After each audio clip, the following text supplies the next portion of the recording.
everyone, welcome back to my channel. In this video I'm going to show you how to make one of these gloves using Nalbinding. So this is my first one that I've been making for my Viking Age garb. Now I need to make another one. So what I'm going to show you is how I start and get the size right, and then how you do the finger hole, thumb hole. If you are used to Oslo stitch or any stitch you prefer really, apart from getting the measurement at the beginning and this part right, you are just working in a tube, so the rest of it is pretty straightforward. As you can see, just a nice long tube. So you can start at the fingers when you're making gloves, but I found I get a better fit if I start from measuring a little bit up my arm. So this is where we are going to begin. Let me just take that off. So you want to decide how long you want your glove, basically which part of your arm you want it to finish on, and then yeah, that's right. My hand didn't feel right there for a moment. And then we will start our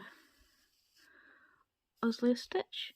So I will just be back with you when I have done a few more stitches on my first row.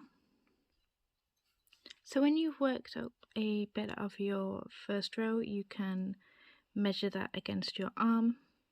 I would say make sure it's not too tight so you have a little bit of give. That way it's just going to be easier to get on. I also find that Nalbinding tends to shrink a little while you're working on it, so you want it to be slightly too big to begin with. So when you have your desired width for your arm,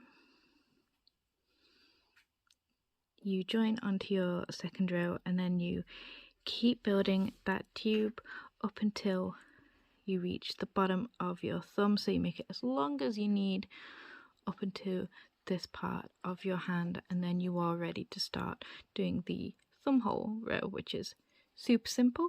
I will work a little bit more of this up and then I will show you how to do that. So when you are ready to do your thumb hole, I take the Nalbinding off my thumb and put it around my hand, and make sure the last stitch that I've done is between my thumb and my finger. I then count how many stitches I have to get around my thumb. So we have 1, 2, 3, 4, 5, 6, and I tend to do an extra one, so 7.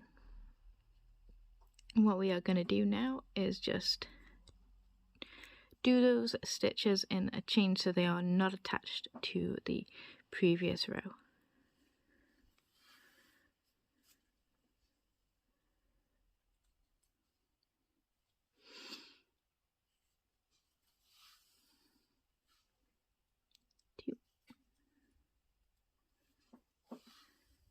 Three,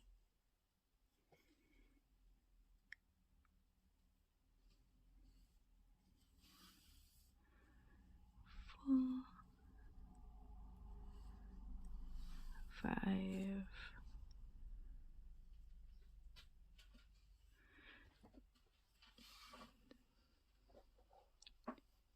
6, and 7.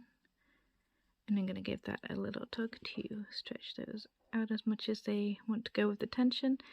And then I'm going to count those 7 stitches. So 1, 2, 3, 4, 5, 6, 7. Sorry, I'm laughing because one of the rats is being really loud, scratching. So we are going to now reconnect our 7th stitch here with our 7th stitch here.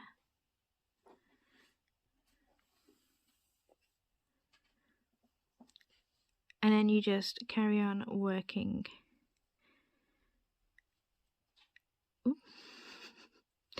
as you normally would. So I'm just going to do a couple of stitches just to get this secure.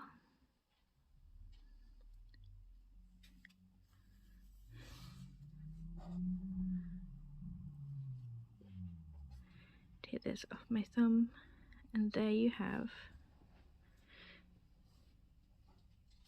your thumb hole. And you just keep going for as long as you want the glove going up your hand. If you want to add some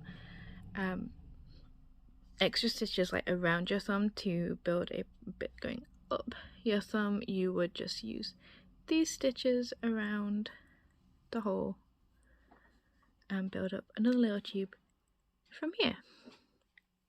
So that is I think the two most important things about making a glove. If you do have any questions or would like to see more of the process, please do let me know.